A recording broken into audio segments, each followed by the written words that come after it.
성부와 성자와 성령의 이름으로 아멘. 예수님과 어머니 하나 되신 성심을 통해 아버지 뜻 안에서 기도드립니다. 사랑하는 하나님 아버지, 저희가 듣겠습니다. 말씀하여 주시옵소서. 또한 이 마지막 시대에 아버지의 뜻 진리를 충직하게 따를 수 있는 많은 종들을 이 대한민국의 리더여 지도자들로서 보내주시옵기를 간곡한 갈망으로 하나 되신 성심을 통해 아버지 뜻에 청원드립니다. 이 모든 기도 우리 주 예수 그리스도의 이름으로 기도드리나이다. 아멘. 성부와 성자와 성령의 이름으로 아멘. 안녕하십니까? 하나님의 뜻 선교의 피아수녀입니다. 오늘도 여러분들과 함께 하나님 아버지께서 사랑하시는 자녀들에게 주신 진리의 메시지 함께 학습해 보도록 하겠습니다. 2021년 7월 19일 대중을 위한 메시지.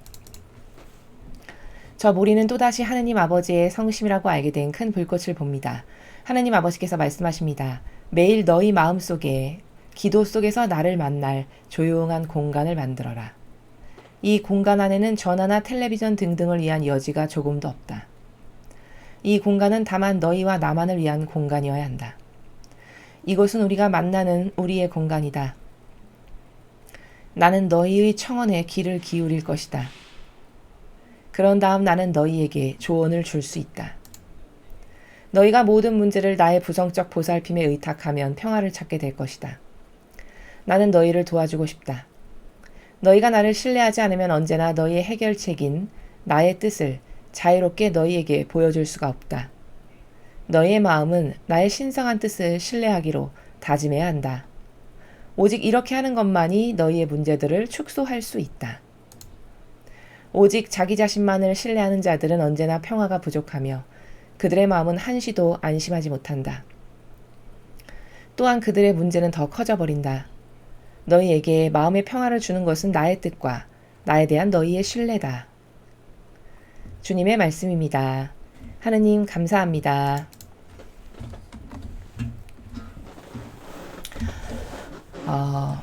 먼저 하느님을 만난다는 것, 그것은 우리가 인간적으로 생각했을 때 여러 가지 하느님을 만나는 것에 있어서 오해가 있다는 점을 먼저 인식을 할 필요가 있습니다. 자, 그것은 무슨 말이냐면 예를 들어 하느님과 만난다는 것이 주야 그러면서 1시간 동안 주여를 맹렬하게 울부짖어야만 만날 수 있다라든가 아니면은 어떤 아주 특별한 방법을 통해야만 하느님을 만난다든가 그런 게 아니라는 겁니다.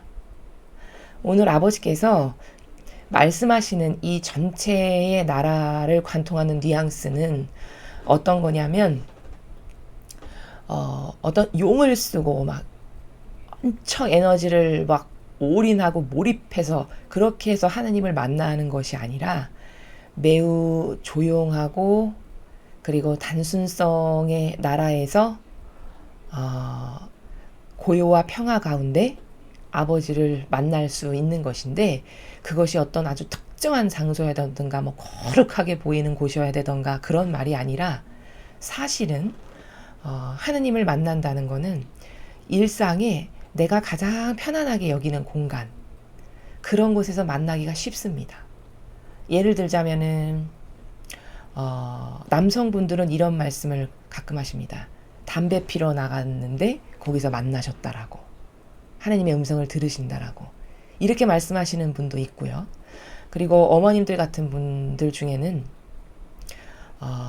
혼자 고요히 설거지를 하는 가운데 만나시기가 쉽다라고 말씀하시기도 합니다. 혹은 화장실에 가서 볼일을 보실 때 만나기가 아주 쉽다라고 생각하신 말씀하시는 분들도 계십니다. 제가 지금 이렇게 말씀을 드리는 다양한 예시들은 공통점이 있습니다. 자, 그건 뭐냐면 하느님을 만났으면 좋겠어. 오늘은 꼭 기어이 말씀을 들었으면 좋겠어 해서 성체 조배실에 가서 가부좌를 틀고 경직된 자세와 나라에서 주님 만나주십시오. 물론 그렇게 해도 만나주실 수도 있습니다. 그게 전혀 만나주시지 않는다. 그런 말씀은 아닙니다. 그러나 하느님을 만난다는 건요, 아버지와 소통을 하고 뭐 음성을 듣거나 이런 다양한 예수님이나 어머니를 만나는 것도 마찬가지고, 이렇게 예수님이나 어머니나 아버지를 만난다는 것은 그렇게 어떤 내가 요 공간에 가면 꼭 만날 거야 라는 어떤 정해진 형식이나 틀을 여러분이 집착하시면 안 된다는 말씀을 드리는 겁니다. 오히려 가장 편안하고 안락하고 뭔가 마음이 릴렉스돼 있을 때, 어떤 의지도 의도적으로 가지고 있지 않을 때, 예를 들면은 조배를 가서 하나님을 만나는 것도 물론 좋은 방법이고, 저는 조배하는 것이 굉장히 좋은 방법이라고 권고를 드리기도 합니다. 근데 지금 드리는 말씀에서 조배를 드리는 이유는 거기 어떤 경직성이라든가 왜 조배실에 가면 여기선 경건해야 되니까 어떤 그런 힘이 벌써 들어가잖아요. 어떤 의지가 나도 모르게 들어가게 되고 힘이 들어가게 되고 뭔가 어떤 딱 갖춰진 뭔가를 하려고 하는 그 발로 되는 의지, 그런 것조차도 사실은 가장 편안한 환경에서 하나님을 만나는데 어떤 경우에는 장애가 되기도 한다라는 것을 말씀을 드리는 겁니다. 그렇다고 해서 여러분이 조배를 가시는 게 나쁘다 이런 말씀을 드리는 게 아니니까 오해를 하시면 안 됩니다. 오늘 아버지께서 말씀하시는 이 행간의 나라를 설명해 드리기 위해서 하나의 비유랄까 예시를 든 것이니까 여러분께서 참조를 하셔서 들으시면 됩니다. 그래서 하느님을 만나거나 예수님과 어머니를 만나거나 그분의 말씀을 듣거나 대화를 나눈다는 것은 내 마음 안에 어떠한 것에도 동요되지 않는, 인간적인 어떤 것도 발로되지 않는 아주 고요하고 평화로운 나라에서 예수님이나 어머니를 만나 뵙고 말씀도 듣고 하는 것이다. 이러한 관점을 가지셔야 된다는 겁니다. 그럼 하루 중에 내가 가장 편안하고 어떤 것도 힘 안 쓰고 릴렉스한 상태가 될 때는 어떤 사람에게는 설거지하는 시간이 가장 편안한 시간일 수도 있고, 어떤 사람은 혼자 조용히 방 청소를 할 때 예수님이나 어머니를 응시하고 의식하면서 만나 뵙기 쉬울 수도 있고, 또 어떤 분은 화장실에 갔을 때 그때가 가장 편안하고 안락하고 어떤 내 의지도 갖고 있지 않은 상태, 그때 말씀을 듣기가 가장 좋다라는 것을 여러분에게 지금 다양한 케이스, 사람마다 다양한 케이스를 빌어서 설명을 드리는 겁니다. 그래서 첫 줄에 아버지께서 지금 말씀하시기를 매일 너희 마음속에 기도 속에서 나를 만날 조용한 공간을 만들어라. 지금 이 첫 번째 줄을 설명해 드리기 위해서 제가 이렇게 많은 말씀을 드린 겁니다. 여기서의 기도는 대화를 말씀하시는 것이죠. 하느님과 기도 속에서 만나고 예수님과 어머니를 기도 속에서 만난다는 것은 소리 없는 대화 있죠. 어떤 육성의 목소리를 내지 않고 내 마음 안에서 교감을 나누는 그런 대화를 여기서는 기도라고 표현하신 겁니다. 자, 그렇게 예수님이나 어머니나 아버지를 만나려면은 그런 공간을 지금 만들라고 하셨잖아요. 저 말씀은 내가 어떤 인간적인 의지나 발로도 올라오지 않고 가장 편안하고 가장 고요해서 온 몸에 다 이렇게 마치 힘을 빼고 릴렉스하게 있는 그런 상태 같은 마음의 상태, 그럴 때가 언제인가를 잘 생각해 보시기 바랍니다. 그리고 하루 중 그런 순간을 그런 순간에 예수님과 어머니를 더 많이 의식을 하시면 그때 아버지의 말씀이나 예수님이나 어머니의 말씀을 듣기가 가장 좋은 영적 환경이고 공간입니다. 자, 그 말씀을 드리는 것이고, 이 공간 안에는 전화나 텔레비전 등등을 위한 여지가 조금도 없다. 자, 저렇게 전화나 텔레비전 등등을 위한 여지가 없다라고 말씀하시는 것은 저렇게 어떤 부산스럽거나 신경을 써야 할 거리나 그런 것들이 전혀 없는 공간. 그래서 너하고 나하고만의 아주 가장 편안한 상태에서 릴렉스하게 대화를 주고받을 수 있는 그런 공간을 만들거라, 이렇게 말씀을 하시는 겁니다. 저 공간이라는 것은 마음 안의 공간을 말씀하시는 겁니다. 꼭 어떤 유물론적 공간을 말씀한다기보다는 하루 중 가장 그런 편안한 마음이 될 수 있는 어떤 그때를 말씀하시는 것이죠. 이 공간은 다만 너희와 나만을 위한 공간이어야 한다. 이곳은 우리가 만나는 우리의 공간이다. 나는 너희 청원에 귀를 기울일 것이다. 우리가 만나는 우리의 공간이다라고 말씀하셨죠. 즉 우리가 만나는 우리의 공간이라고 표현하신 저 세계는 어떤 세계냐면은 친밀성의 나라를 말씀하시는 겁니다. 아주 친밀하게. 그러니까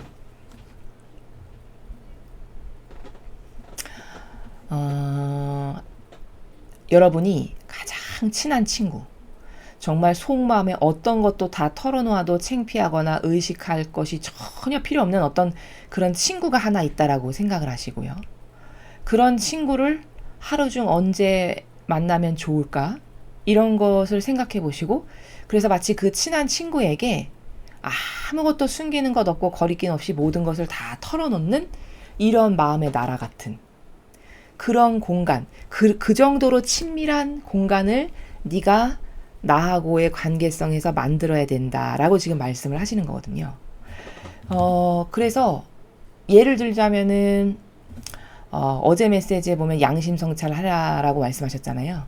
그럼 이제 다 씻고 깨끗하고 쾌적하게 다 씻고 불 다 끄고 작은 등 하나만 켜놓고 자기 직전에 그렇게 모든 것이 고요하고 조용하고 어떤 것도 신경 쓰이지 않는 그 시간에 자기 직전에 그렇게 예수님과 어머니를 의식하면서 오늘 몇 번이나 의식해드렸나, 몇 번이나 마음 안에서 만났나, 오늘 부족했던 것은 어떤 건가, 이런 거를 자연스럽게 떠올리면서 마치 친구에게 다 털어놓듯이 이런 것 저런 것을 말씀드릴 수 있는 이런 정도의 시간과 공간으로 여러분이 한번 시작을 해보시면 좋을 것 같습니다.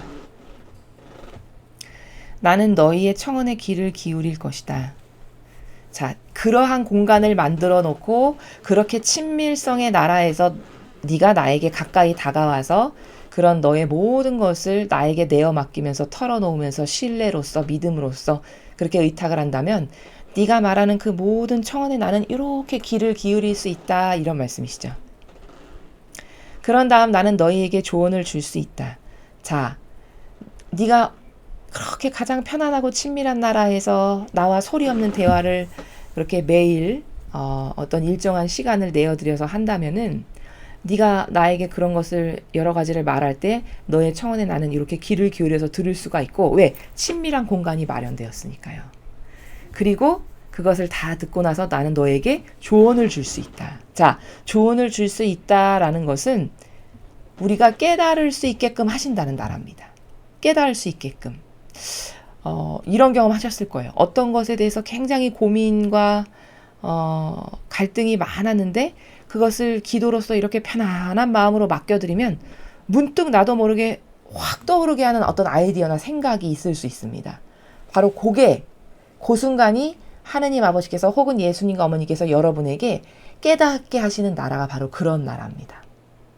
모두가 다 이렇지는 않겠으나 예를 들면 이제 그런 케이스를 여러분에게 대표적인 예시로서 제가 지금 설명을 드리는 겁니다. 너희가 모든 문제를 나의 부성적 보살핌에 의탁하면 평화를 찾게 될 것이다. 나는 너희를 도와주고 싶다. 자, 늘 도와주시려고 저렇게 기다리고 계시고 공간을 마련해라. 내가 너의 청원에 귀를 기울인다. 이렇게 계속 기다리신단 말이죠. 하느님께서는. 문제는 우리가 다가가지 않기 때문이거든요. 이게 다가가서 의탁을 하고 도란도란 말씀도 드리고 뭔가 이렇게 의지를 해야 그 상대방이 저 사람이 나에게 의지하는구나 해서 유심히 들어주고 그 들은 것에 대한 해결책이 있으면 또 말도 해주고 인간의 세상사의 고민도 이렇게 왔다 갔다 하는 거잖아요.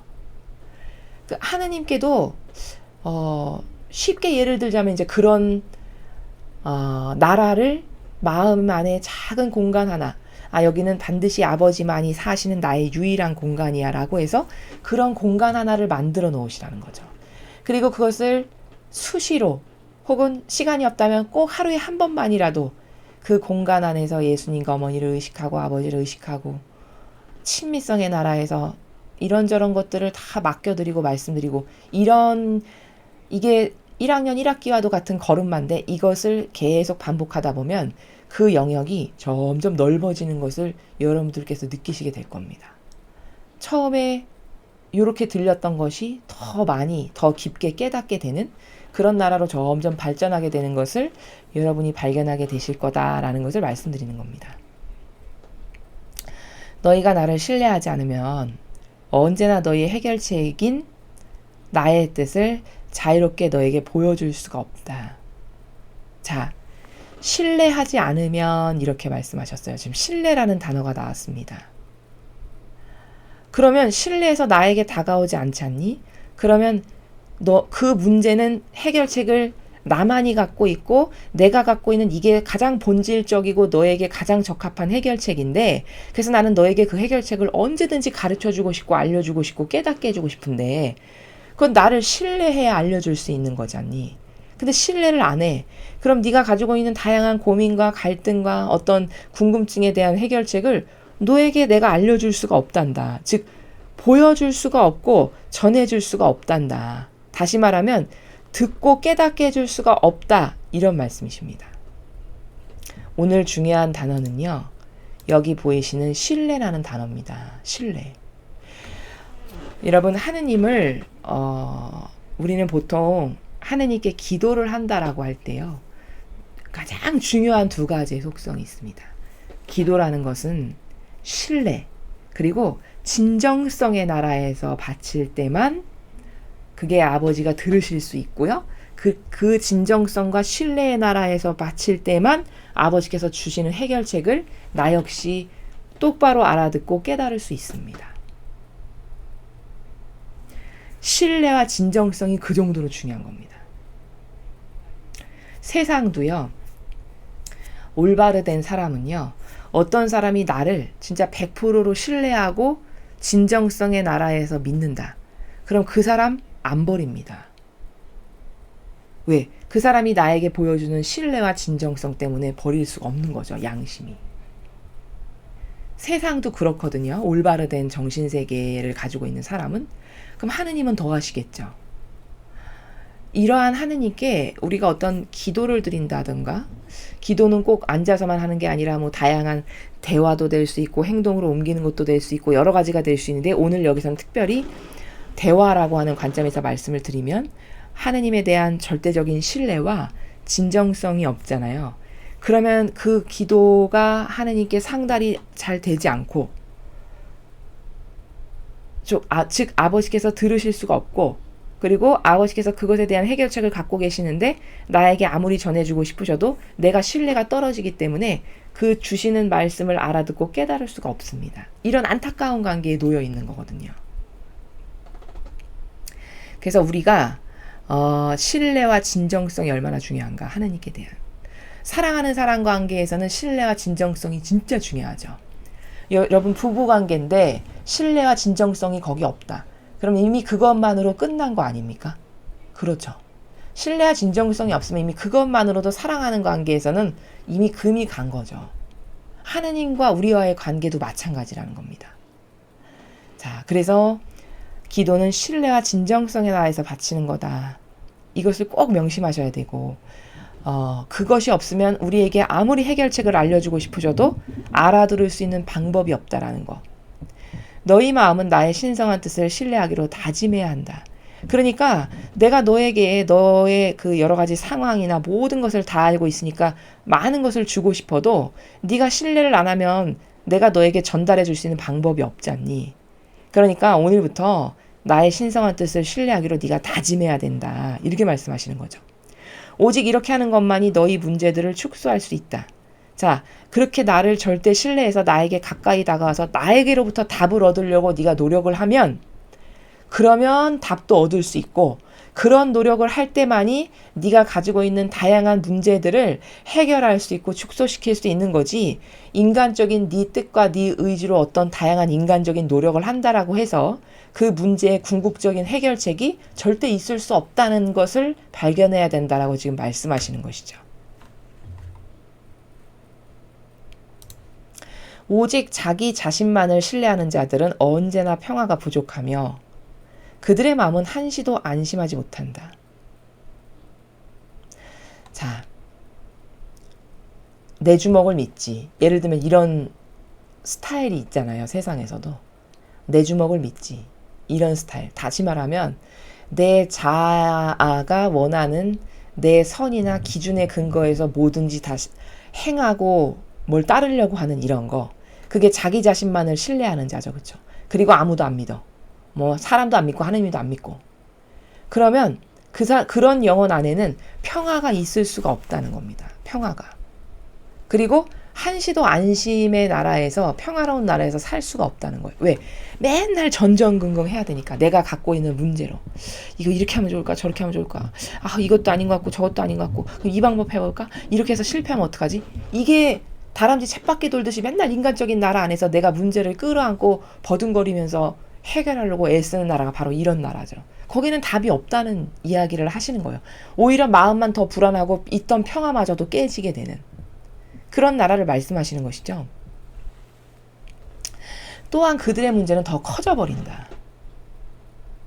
자, 점점 더 커진대요. 하느님께 내어 맡기지 않고 인간적인 내 노력으로 풀으려고 하면. 그건 왜 그러냐면은 하느님께 가면 아버지는 나의 머리끝부터 발끝까지를 다 아시고 머리카락 수도 세시고 나를 만들어 놓으신 분이기 때문에 내 속성이나 본성이나 근성이나 모든 걸 다 아시잖아요. 그러니까 항상 답은 그분께 있는 게 너무나도 지극히 당연한 거거든요. 만든 사람이 가장 잘 아는 거니까요. 차도 고장나면 그 차를 만든 공장에 가져가서 고치는 게 너무 지극히 당연하듯이 만든 사람이 나에 대해서 가장 잘 안단 말이죠. 그러니까 하느님 아버지, 예수님과 어머니께서만 나에 대해서 가장 잘 알고 계시고 내가 가지고 있는 문제가 해결되려면 그리로 가야 되는 거예요. 마치 차가 고장나면 공장에 가야 하듯이. 근데 거기에 오해가 불러일으켜지면 내가 내 뜻으로 막 해결해 보려고 이런저런 노력을 한단 말이죠. 그럼 백날 가도 노력은 애만 쓰고 시간 버리고 하느님과의 관계 돈독해지는 거 하나도 없고 지치기만 하고 이런 여러 가지 부작용이 양산된다는 거죠. 그러면서 문제는 점점 더 커지겠죠. 왜? 해결책이 이쪽인데 이쪽으로 가야 해결책이 나는데 이쪽으로 가지 않고 엄한 여기 가서 계속 전전거리고 끙끙거리니까 마치 그런 거가 똑같은 거죠. 눈덩어리 그 눈사람 만들 때 처음에 눈사람은 이렇게 주먹만큼 작잖아요. 근데 그거 한 바퀴 굴리면 점점 커지죠. 그렇게 눈덩이 굴리듯이 문제가 점점 불어난다는 거예요. 이 인간적인 나라에다가 그걸 놓고서는 다양한 방법을 노력해봤자 부작용이 계속 덧붙여지니까. 그러니까 문제는 점점 더 커진단다. 이렇게 말씀하시는 것이죠. 너희에게 마음의 평화를 주는 것은 나의 뜻과 나에 대한 너희의 신뢰다.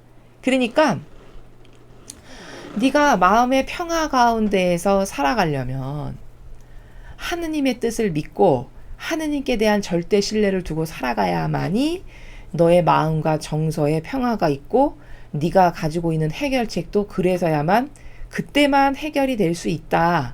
이것을 깨달아야 한단다. 지금 그 말씀을 가르쳐 주시는 것이죠. 그래서 앞에 제가 말씀드렸다시피 예수님이나 어머니와 아버지와의 이 관계를 돈독히 하는 것. 예를 들면 뭐 기도를 바친다던가 그거 이외에도 뭐 대화를 나눈다던가 대화가 곧 기도긴 합니다.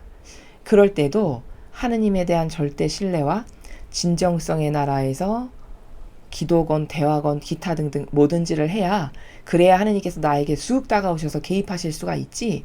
그렇지 않고 피상적이거나 형식주의에 빠져서 하느님을 마치 피상적 존재, 어디 뭐 하늘나라 저 끝에 계시는 이런 피상적 존재 이렇게 인식하는 가운데에서 기도를 하면 물론 안 하는 것보다야 낫겠지만 효용과 가치가 확 떨어진다는 그 말씀을 지금 하시는 겁니다.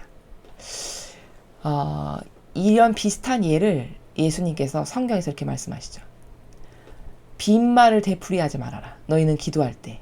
그렇게 말씀하시죠. 그게 무슨 말씀이실까요? 빈말을 되풀이한다.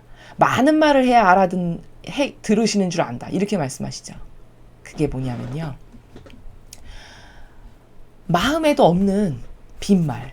그러니까 진정성 없고 그냥 형식주의로 계속 마치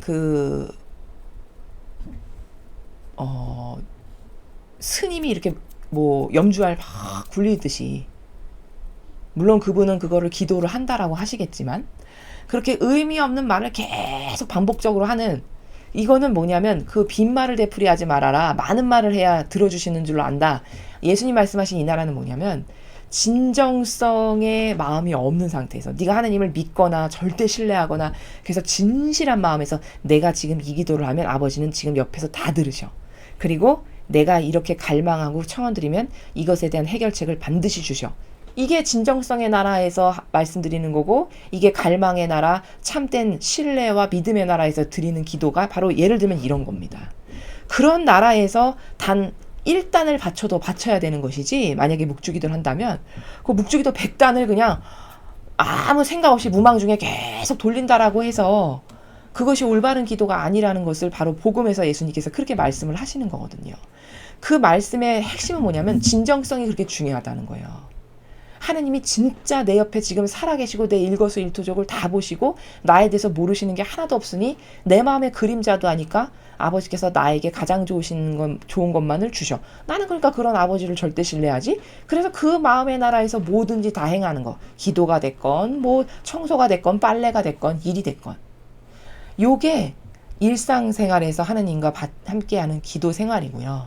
이런 진정성과 절대적인 믿음과 신뢰의 나라에서 아버지와 교감하고 소통할 때 그때 아버지께서 나를 만나 주셔서 그 문제에 대한 해결책의 지혜도 주시고 말씀도 들을 수 있게 해주시고 이렇게 해주시는 것이지 그게 어떤 막 아주 딱 틀에 박힌 무엇에 차지하고 앉아가지고 거기서만 하나님을 만나고 거기 가서만 뭔가 영적인 것이 있는 그런 나라가 아니다라는 것을 그런 것에 대한 오해가 없으셔서 여러분이 가장 편안하고 가장 신뢰하고 믿는 나라에서 아버지를 찾고 의탁하고 말씀드리고 이런 교감과 정서의 나라를 하느님과 구축하는 것이 예수님과 어머니와 구축하는 것이 그게 곧 신앙생활이다 라는 겁니다. 더 쉬운 예를 들면 이런 거죠. 여러분 아이는요 엄마 앞에서 뭐를 가리거나 어떤 처신을 하거나 뭐 어떤 위선적인 가증스러운 행동을 하거나 그런 거 안 하죠. 이렇게 겨우 걸어다니는 아장아장 꼬마애들 보면 그냥 기저귀도 다 벗고 그러니까 맨몸으로 막 돌아다니잖아요. 부모님 앞에. 그게 뭘까요? 그 정서가.